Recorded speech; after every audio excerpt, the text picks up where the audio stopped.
और इस पर हम जो लगातार हम इस पर इसका विश्लेषण कर रहे हैं, इसके एनालिसिस कर रहे हैं। हमारे साथ कुछ बहुत ही धुरंधर मौजूद हैं जो हमने सोचा कि इनसे इनका फ़ायदा उठाते हुए इनकी राय ली जाए कि आज के होने वाले रिजल्ट पे इनकी क्या राय है। सबसे पहले ये भीष्म पितामह जी हमारे हैं, चंदन दा जिनको हम कहते हैं। चंदन दा क्या कहिएगा?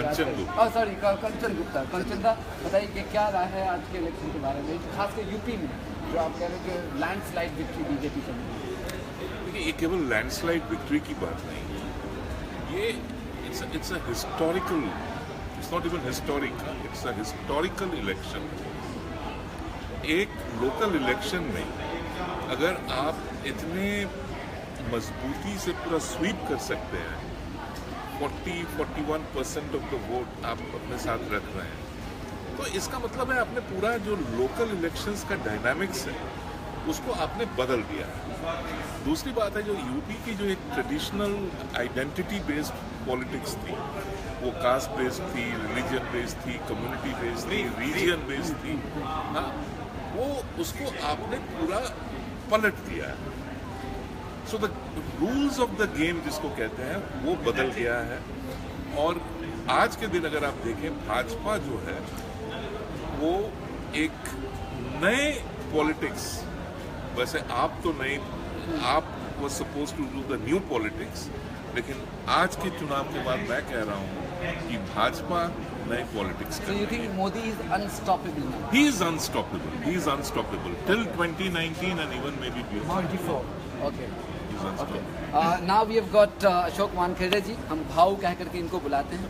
अशोक जी, आपकी क्या एनालिसिस है? मायावती ने बहुत ही खतरनाक बात कह दी है कि ईवीएम के साथ छेड़छाड़ की है। किस हद तक आप सहमत हैं? ईवीएम के साथ छेड़छाड़ होने की बातें शिवसेना भी करती आ रही है। बॉम्बे म्यूनिसिपल कॉर्पोरेशन में यूट्यूब पे जाइए, ईवीएम के साथ कैसा मैनिपुलेट किया जा सकता है, इसकी कई फिल्म पड़ी है, लेकिन हम उसमें नहीं जाते। यदि हम ये देखें कि ये जो ऐतिहासिक जीत है, और वाकई ऐतिहासिक जीत है, लोकसभा का 2.5 साल बाद परसेंटेज बरकरार रखना ये किसी भी नेता के लिए कम नहीं है, लेकिन ये उस लीडरशिप की जीत है। कई लोग ये भी कहेंगे नरेंद्र मोदी की जीत है, वो ब्रांड की जीत है। एक कई लोग ये भी कहेंगे कि वो बड़ा हम सिस्टमेटिक चलते हैं, इतने हजार लोगों को ट्रेन किया गया, इतने लाखों लोगों को ट्रेन किया गया, इतने लोग ये आए, इतने लोग आए, प्रबंधन बहुत अच्छा था। प्रबंधन आसाम में भी अच्छा था, प्रबंधन बिहार में भी अच्छा था, लेकिन ये लैंडस्लाइड आपको वहाँ नहीं मिला। क्यों? कि उसके कई कारण हैं। यहाँ पे यदि देखा जाए आपको, यहाँ पे स्टेट बहुत बड़ा है, ठीक है। दूसरी बात है, इस स्टेट में जो आपको पहले परसेंटेज मिला, वो परसेंटेज आपने बरकरार रखा। किस भरोसे?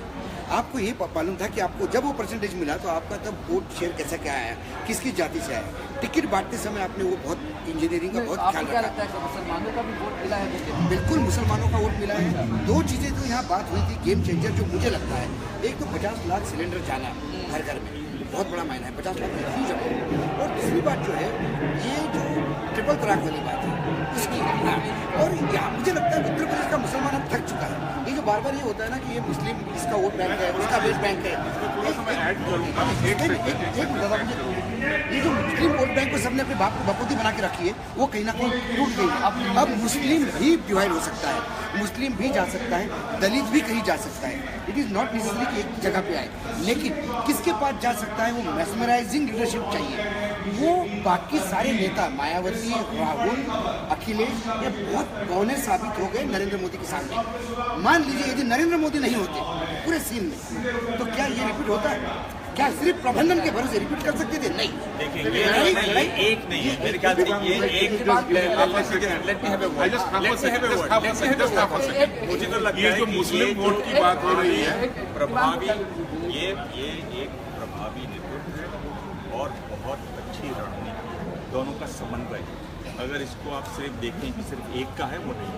बहुत अच्छे नेता हैं, बहुत सफाई से अपना मैसेज देते हैं, बहुत साफ उनकी छवि है, बहुत ज़्यादा मेहनत करते हैं नरेंद्र मोदी। अपनी बात को कन्वे करने में सबसे ज़्यादा कामयाब। बिल्कुल बिल्कुल, और कनेक्ट बनाते हैं लोगों से। मैंने उनको देखा था जब रोड शो हुआ उनका बनारस में, जिस तरह से वो कनेक्ट बनाते हैं, उनको वो तरीका सलीका आता है। पर वही नहीं है, इसके साथ साथ जिस तरह की रणनीति तैयार की अमित शाह ने, जो आप बता रहे थे, वो भी बहुत महत्वपूर्ण है। यानी 1,80,00,000 आपके सदस्य हैं, 90,000 लोगों को आपने प्रशिक्षण दिया, 1,40,000 पोलिंग बूथ हैं, तो 13 लाख आपके वहाँ कार्यकर्ता मौजूद हैं। इसके अलावा युवाओं के लिए, महिलाओं के लिए व्यापारियों के लिए आपने सभाएं की, किसानों के लिए की कि भाई, और उसमें भी आप एक आइडिया उसमें लीजिए। उन्होंने जो किसानों के लिए की वो आपको, एक तो उन्होंने कहा कि अलाव रैली करेंगे, जब अलाव जलता है तब रैली करेंगे। दूसरा जो उन्होंने किया, और ये बहुत महत्वपूर्ण समझना, माटी तिलक प्रतिज्ञा रैली। किसान अपने गांव से माटी लेकर आएंगे, उसको तिलक लगाया जाएगा और प्रतिज्ञा करेंगे कि हम किसानों की बात सुनेंगे। मैं ये कह रहा हूँ कि जरूर आप इसमें कह सकते हैं। मैं बिहार में क्या हुआ, आप अपनी भूलों से सीखते हो, उसको फाइन ट्यून करते हो, क्योंकि ये मत भूलिए ये जीत मामूली जीत नहीं है। 315 के आसपास ये आंकड़ा रुकेगा, तो 315 के आसपास वाला आंकड़ा वो एक तरीके से नहीं आता, वो पूरी टीम से आता है। आखिरी बात थी सर, आप ये बताइए आप और भी बात कह रहे थे कि मोदी जो है अनस्टॉपेबल है, आपको भी लगता है? देखिए आप देखिए, उमर अब्दुल्ला साहब कह रहे हैं कि 19 को तो भूल जाओ। उमर अब्दुल्ला साहब कह रहे हैं कि 19 को भूल जाओ, 24 की तैयारी करो। सवाल है कि आपके पास नेता कौन है? क्या राहुल गांधी, जो 2 वाक्य हिंदी के सही नहीं बोल सकते, जो आप कोई भी सवाल पूछ लीजिए, कैसा भी सवाल पूछ लीजिए, कभी भी आप कॉन्फिडेंटली नहीं समझ सकते, उनके लोग भी नहीं समझ सकते कि वो सही जवाब देंगे, उचित जवाब देंगे। पंजाब में जो कांग्रेस की कामयाबी है, पंजाब में कांग्रेस की कामयाबी जिस तरीके से बादल सरकार ने जिस तरह से काम किया, जो एंटी इनकम्बेंसी की जो उनकी हालत और लोकल लीडरशिप कांग्रेस, बिल्कुल उसमें कोई संशय नहीं, उसको आप इससे मत जोड़िए। हाँ, उससे अगर आप जोड़ेंगे तो आप इस जीत को कम करके आंकेंगे। और मैं दूसरी बात ये बता रहा हूँ कि एक बड़ी कोशिश ये है कि इसको कम करके आंकन, मेरे ख्याल से कम नहीं करना चाहिए, ना इसको ज़्यादा देखना चाहिए, इसका सही आंकलन करना चाहिए, देखना चाहिए डिटेलिंग। जो मैं आपको बता रहा हूँ ये आंकड़े डिटेलिंग के ऑर्गेनाइजेशन में उन्होंने किसानों के लिए किया तो कैसे किया।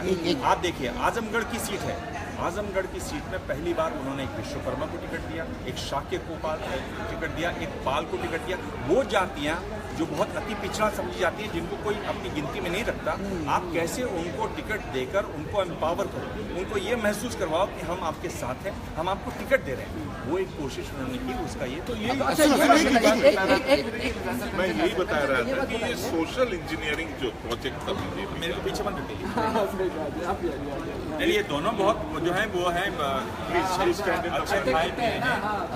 I am just making a very brief intervention. Modi ji की एक सोशल इंजीनियरिंग एक्सपेरिमेंट थी, वो 2014 में शुरू हुई, और उसकी जो जिसको कहते हैं last stages of that experiment was in UP, and it was a successful experiment. Bhajpa का जो एक ट्रेडिशनल वोट बेस था, उसको उसका जियोग्राफिकल स्प्रेड इंक्रीज करना, उसका सोशल स्प्रेड इंक्रीज करना। मैं इन्होंने जो बात कहा, मैं उसी को कॉम्प्लीमेंट कर रहा हूँ कि आप जब एक ऐसे कम्युनिटी के कैंडिडेट को सामने ले आते हो जिसके बारे में कभी किसी ने सोचा ही नहीं, जिस कम्युनिटी को कभी फैक्टर ही नहीं किया गया, तो उससे क्या होता है कि बाकी जो नॉन यादव ओबीसीज हैं या नॉन जाटव दलित्स हैं, वो उनको लगता है कि भाई हमारे बारे में भी कोई सोच रहा है। तो दैट सेंस ऑफ एम्पावरमेंट अपने आप एक कम्युनिटी ऑफ वोटर्स क्रिएट करता है। एक चीज़ और आप बहुत इम्पोर्टेंट बता रहे थे कि जहाँ सारी मीडिया कह रही थी कि शंकु होगा, हंग होगा, आप ये कह रहे थे कि मोदी कहीं ना कहीं कन्विंस थे कि वो जीत रहे, वरना इतनी रैली नहीं करते हुए। ये बहुत इंपॉर्टेंट पॉइंट आप बता रहे थे। ये जिस दिन मोदी बनारस गए, उस दिन भी यहाँ पर उस दिन से चर्चा हो रही थी कि मोदी बनारस गए, भाजपा हार रही है, मोदी डेस्परेट है। तो मैंने समझाया था, देखिए मोदी जी ऐसा कोई कैंपेन जिसमें पार्टी हार रही है, उस कैंपेन को मोदी जी ओन अप नहीं करेंगे। और वो सही भी है कि अगर वो सबसे शीर्ष नेता है तो वो उस कैंपेन को क्यों ओन अप करें।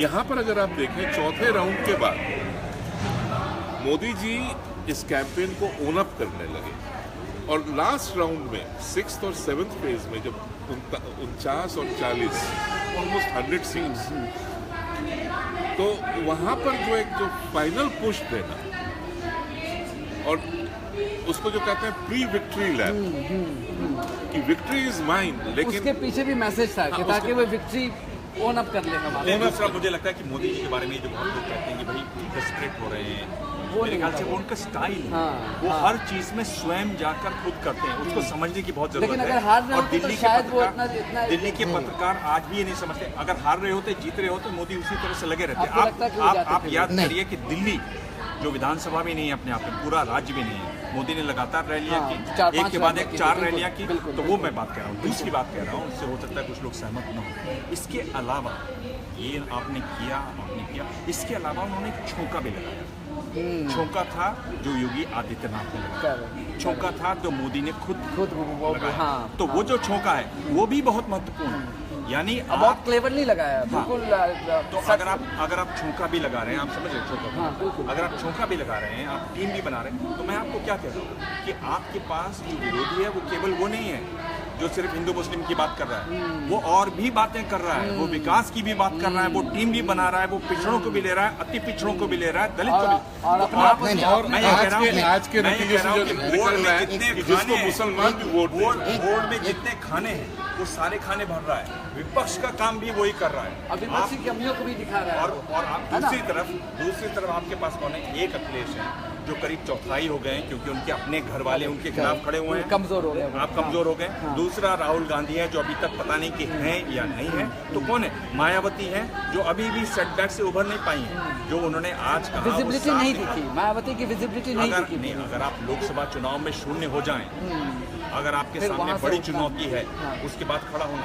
आज तो हालत ये है कि उनका टर्म खत्म हो रहा है अगले साल, फिर राज्यसभा अगले के साल लिए राज्यसभा के लिए सीट हाँ, नहीं। मार्च राज्यसभा में के लिए उनका भी। खत्म हो रहा है। अब- मार्च के अब- बाद मायावती क्या अब करेंगी? एक पते की उस बात, हालत में एक अगर पते की आपके बात। पास विपक्ष सुनो। हो, तो आप क्या करेंगे? अभी एक एक मिनट मैं इसी की बात बताता हूँ। नहीं बात नहीं, कांग्रेस एक सेकंड, क्या होता है, मिट्टी का टीला आज चल गया क्योंकि आपको 300 सीटें मिली। यदि ये उल्टा होता तो फिर खाट की चर्चा भी इनोवेटिव आइडिया होता। नहीं, लेकिन मुझे होता पता नहीं, नहीं, नहीं एक मुझे सेकंड उस पर बात करता हूँ। दूसरी बात ये कहा जाता है, जैसे कांचन दा ने बिल्कुल क्लियर कहा कि जहाँ मोदी ओन अप करने के लिए जाता है, यदि नहीं तो नहीं जाता।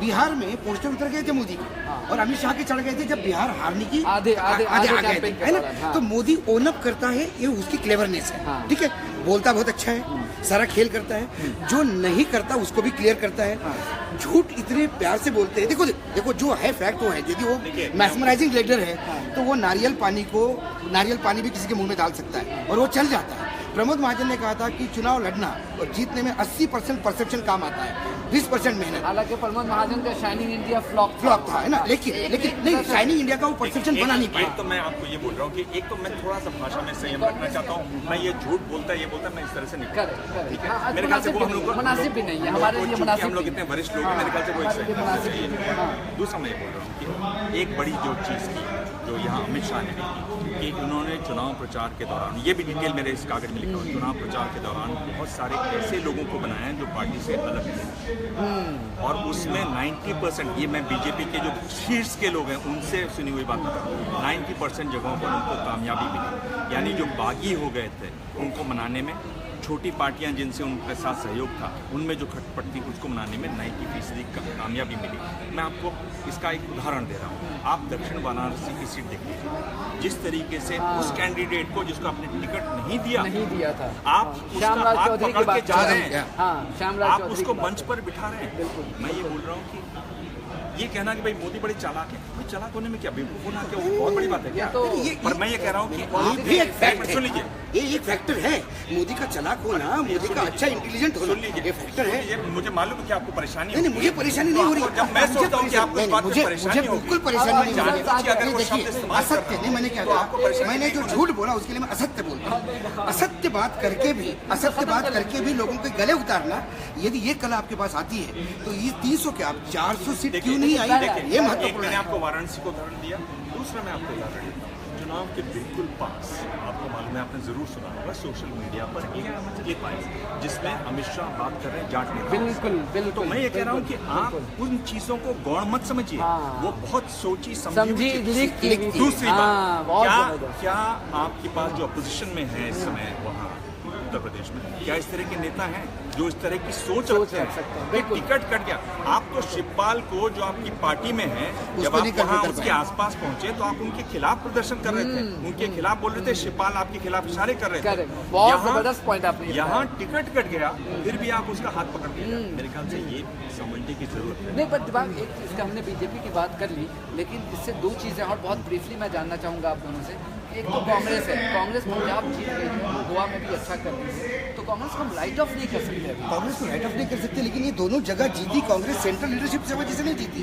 रीजनल लीडरशिप, रीजनल लीडरशिप तो राहुल की जीती। गांधी का इशू कहीं ना कहीं है अभी। राहुल गांधी तो हम कहते हैं कि राहुल गांधी खत्म हो गया, लाइबिलिटी है कांग्रेस लाइबिलिटी है की। कांग्रेस में। राहुल गांधी जितनी यूपी में ताकत झोंकी थी उतनी पंजाब में झोंकते तो शायद अकाली दल वापस आता। वापस। अच्छा, आज लास्ट में आप बताइएगा, आम आदमी पार्टी इतना मतलब काफ़ी सोशल मीडिया पे वावेला मचाया, हम आ रहे हैं 70 जीत रहे हैं, 100 जीत रहे हैं, टाइम फिश। देखिए, गोवा आम में आदमी 0, पंजाब पार्टी ने में जब शुरुआत की थी, एक तरीके से उनको उछाल था। तब मेरी बात हुई थी अरविंद केजरीवाल से, मैंने कहा कि आप लोग इस समय उछाल पर, तो उन्होंने कहा कि तो हम लोग जीत जाएंगे। मैंने कहा कि आप लोग जीत जाएंगे, पर आप लोग खुद ही खुद को हराएंगे। अच्छा, आप अगर पंजाब जाएं और इस तरह की बात चले कि भाई अगले मुख्यमंत्री, दिल्ली के मुख्यमंत्री जो हैं हाँ, वो अगले केजरीवाल, वो अगले मुख्यमंत्री होंगे। मैं आपको कह रहा हूं कि अगर आप इस तरह की बात करेंगे तो पंजाब इतना पॉलिटिकली चार्ज और इन मामलों में सेंसिटिव हाँ, है। बिल्कुल। एक बात। दूसरी बात, आपके जो विरोधी हैं वो कौन है? शिरोमणि अकाली दल। वो आपको तुरंत फटकी देगा भाई। और एग्जैक्टली वो हुआ। अगर वो आंकड़े देखें, जब वो शुरू में गए थे चुनाव प्रचार में, लगातार उस वो वक्त पाए लहर थी। दर पाए हाँ, नीचे आए, उसके बाद हाँ। और उसके बाद एक के बाद एक उन्होंने इस तरह की गलतियां की। तो अब क्या फ्यूचर देखते हैं आपका, जो ये एक्सपैंड करना चाह रहे थे, ये गुजरात जाना चाह रहे थे? ये जरूर जाएंगे गुजरात। ये एक बार यहाँ पर पटकनी खा गए, जरूर जाएंगे। आम आदमी पार्टी में एक खास बात ये है कि वो लगातार पटकनी खाते हैं, फिर वो अपने आप को सुधारने की पर कोशिश मुझे लगता है कि इसका करते हैं। बहुत नेगेटिव इम्पैक्ट एमसीडी इलेक्शन पे भी पड़ेगा इनके। मुझको नहीं लगता कि एमसीडी इलेक्शन पर ये इतनी दूर आएगा उसका प्रभाव। एमसीडी इलेक्शन में सारी चीज़ें अलग होंगी, गुजरात में भी चीज़ें अलग होंगी। Okay. मेरे ख्याल से इसके बाद उनको एकदम राइट ऑफ कर देना सही नहीं। वो भी सही नहीं होगा। Okay, thank you very much आप दोनों का। और कंचनदा चले गए हैं, उनका भी बहुत बहुत शुक्रिया। अभी कुछ देर के बाद हम और कुछ साथियों के साथ आपके सामने आएंगे। So thank you very much, take care.